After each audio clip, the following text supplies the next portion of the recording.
और पार्थिव शिवलिंग का निर्माण करना। माता पार्वती जी पार्थिव शिवलिंग का निर्माण करना जब सिखाया और पार्थिव शिवलिंग का निर्माण जब भगवान शंकर के शिवलिंग का एक प्रतिबिंब का निर्माण जब माता पार्वती जी ने किया, मां जगत जननी ने किया, पहला पार्थिव शिवलिंग का निर्माण जैसे ही मां जगत जननी ने करा, 33 कोटि देवताओं ने फूलों की वृष्टि करना प्रारंभ कर दी। चारों तरफ आनंद ही आनंद समाहित हो गया। कहते हैं कि ये फुलेरा जो है, ये 33 कोटि देवता जो फूल की वृष्टि कर रहे हैं, ये फुलेरा 33 कोटि देवता जो पुष्प बरसा रहे हैं, 33 कोटि देवता जो पुष्प दे रहे हैं, ये फुलेरे का दर्शन वो 33 कोटि देवताओं के पुष्प के भाव से प्रकट हो जाता है। पुष्प के भाव से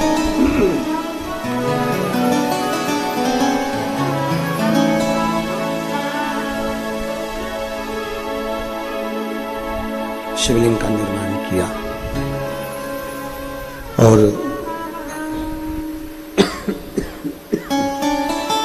शिवलिंग का निर्माण करा गया। भगवान नारायण देखते रहे, भगवान नारायण देखते रहे, भगवान नारायण की दृष्टि देख रहे।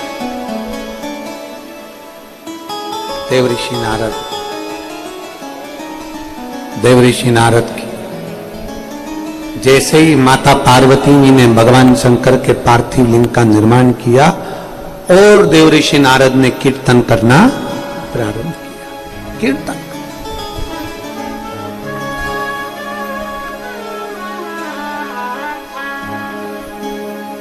पार्वती जी पहली बार पार्थिव शिवलिंग का निर्माण करी और उसको देखकर स्तुप्त हो गए। उनकी 2 सहेलियां उनके साथ में हैं, देख रही हैं, स्तुप्त हैं, देख रही हैं, बोल कुछ नहीं रही है।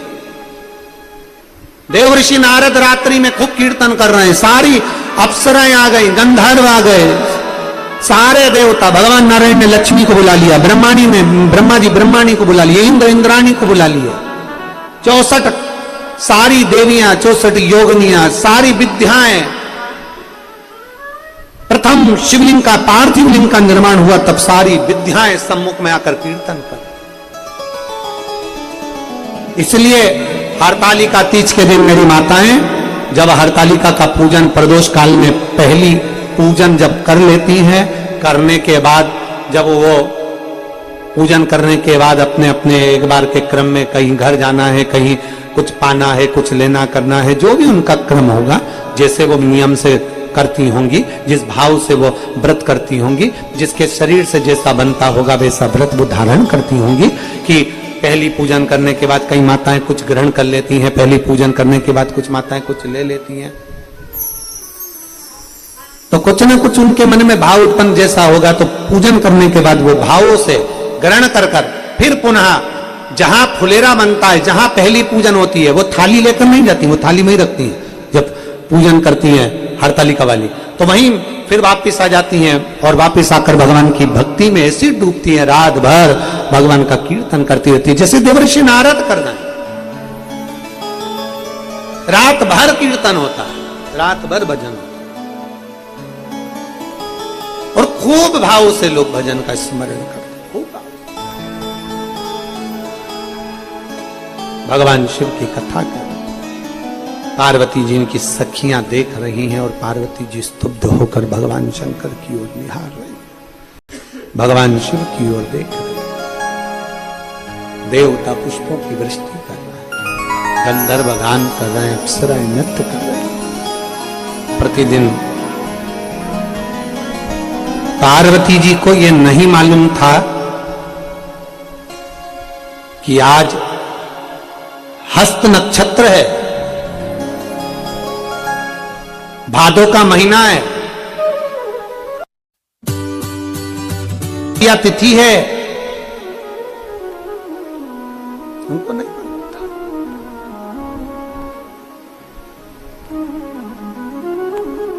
सुंदर शुक्ल पक्ष है, उनको नहीं मालूम था। वो तो भगवान की सेवा में तब साधना में इतनी डूबी थी कि उनको कुछ ज्ञात ही नहीं था, पर देवताओं ने सहयोग प्रदान करा। अचानक अगर फुलेरा, अचानक अगर पार्थिव, अचानक अगर आपके घर में बन रहा है, आज भूलवश हरतालिका के दिन भूलवश आप शंकर के शिवालय तक पहुंच गए हो, तो कहीं समझना कि शिव की बड़ी कृपा हुई है, शंकर की बड़ी कृपा।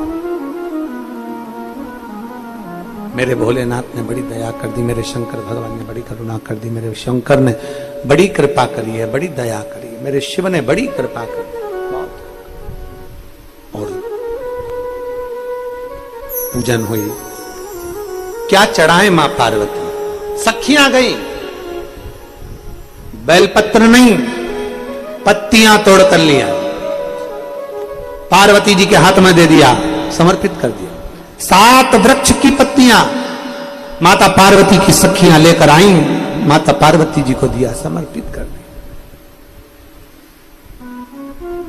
दौड़कर जल लाई, पार्वती जी को दिया, जल समर्पित कर दिया।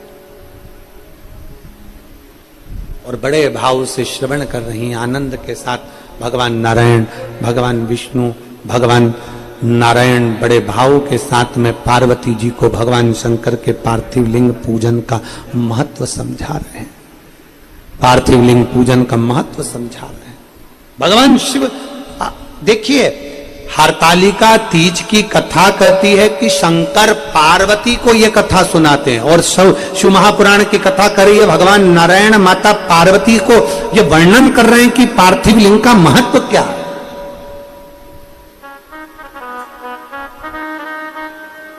जब पार्वती जी भगवान शंकर के करीब में विराजमान हो गई, जब उनकी पत्नी हो गई, अर्धांगिनी हो गई, उनके बाजू में जाकर वाम अंग पर विराजमान हो गई, तब शिव जी ने कहा पार्वती तुम मुझे कैसे प्राप्त करिए, तुम्हें मालूम है तुमने कितना तप साधना करा, तुमने कितना व्रत किया, तुमने क्या करा, ये तो बात की कथा है। पर उसके पहले की कथा यह है कि जब पार्वती जी छोटी अवस्था में थी, पार्वती जी जब बाल्यावस्था में थी, माता पार्वती जी जब बाल्यावस्था में थी, तब भगवान नारायण ने उन्हें पार्थिव लिंग का निर्माण पूजन करना बताया और उसका एक आनंद सुख बताया।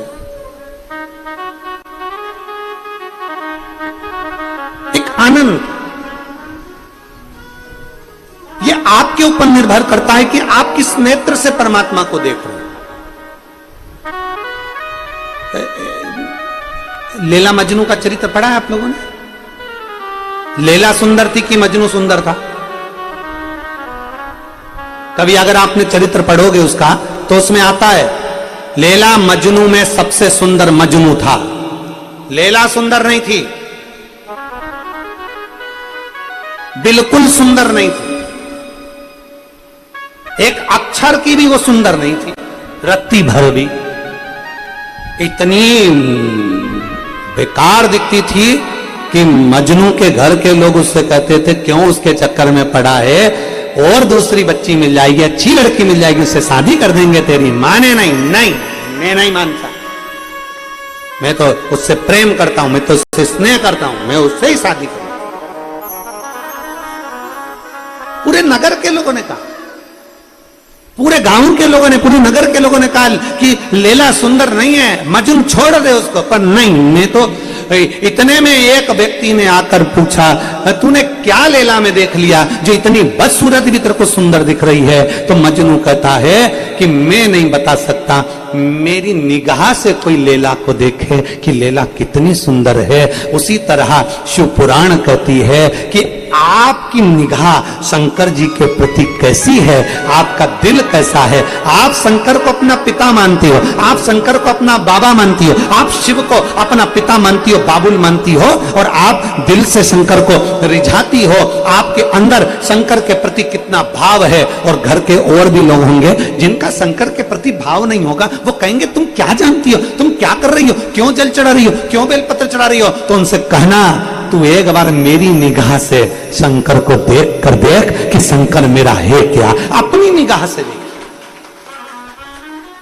अपनी निगाह से, अपनी दृष्टि से जब हम देखेंगे तो हमें समझ में आएगा कि हमारा शिव क्या है, हमारा शंकर क्या है। दुनिया के लोग कह दें शंकर अच्छे नहीं, दुनिया के लोग कह दें जल मत चढ़ा, दुनिया के लोग कह दें बेलपत्र मत चढ़ा, कोई दुनिया के लोग कह दें कि जल चढ़ा हुआ मत पियो, कोई कह दे कि श्री शिवाय नमस्तुभ्यम मत बोलो, कोई कहे कि ये तो मंत्र नहीं, ये तो ये नहीं, ये तो वो नहीं, दुनिया के लोग कहते रहेंगे, पर उनसे कहना मैंने जब से जपा है तब से मेरा शिव ने कृपा करी है, मैंने जब से जल चढ़ाया है तब से मेरे शंकर ने कृपा करी है। ये समझो, हमारी दृष्टि से देखो कि शंकर क्या है। कालिका का फुलेरे का वो वर्णन है कि रिद्धि सिद्धि और गणेश आते ही हैं अगर दिल से आपने दर्शन किया, दिल से पूजन करी है तो। दिल से अगर पूजन, प्रसन्नता में शिव की आराधना। और जब मेरे भोलेनाथ की आराधना पूर्ण होगी तो भगवान शंकर गणेश जी को लेकर रिद्धि सिद्धि के साथ जरूर आएंगे। कल पूरा देश, पूरा विश्व भगवान गणेश जी की मिट्टी की सुंदर स्वरूप अपने अपने घरों में विराजमान करते हैं। हमने पहले भी गणेश जी के लिए आपको वर्णन किया है कि गणेश जी जब बैठते हैं 10 दिन, उसके बाद विदा होते हैं, विसर्जन होते हैं। हम गणेश जी को बुलाते हैं रिद्धि सिद्धि के साथ। गणेश जी का जब विसर्जन हो, रिद्धि सिद्धि हमारे घर से नहीं जाना चाहिए। बेटा जाए कमाने पर बहू हमारे घर में रहे, बेटा जाए कहीं पर काम से पर बहू में घर में रहे, क्योंकि इन बहुओं से तो रौनक है घर की। इसलिए गणेश जी को बिठाते समय जहां गणेश जी बैठे अपने घर में, जहां विराजमान करो, 2 बिंदी, एक कंकु की एक हल्दी की, 2 बिंदी दीवाल पर, जहां गणेश जी बैठते हैं, जहां विराजमान करते हैं, वहां दीवाल पर 2 बिंदी या 2 स्वस्तिक अवश्य बना देना चाहिए। क्यों? क्योंकि अगर गणेश जी विसर्जन भी हो जाएंगे तो वो 2 बिंदी रिद्धि सिद्धि के भाव से हमारे घर में साल भर हमारे यहां विराजमान रहे, हमारे यहां पर रिद्धि सिद्धि भरी रहे, विराजमान रहे। या तो 2 स्वस्तिक बना दो या 2 बिंदी रख दो हल्दी कुंकू, पर वो होना चाहिए। क्योंकि विसर्जन के समय पर गणेश जी जाएं तो जाएं, पर रिद्धि सिद्धि हमारे घर में रहे। गणेश जी तो पुत्र के भाव में घूमने गए, काम से गए, कार्य के लिए गए, पर रिद्धि सिद्धि हमारे घर में सदा विराजमान रहे, हमारी बहुएं हमारे घर में सदा विराजमान। ये भाव रखते हुए वहां रिद्धि सिद्धि को विराजमान करो।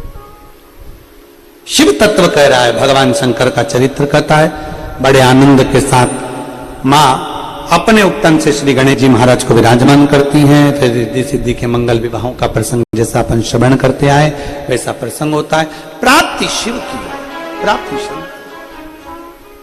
भगवान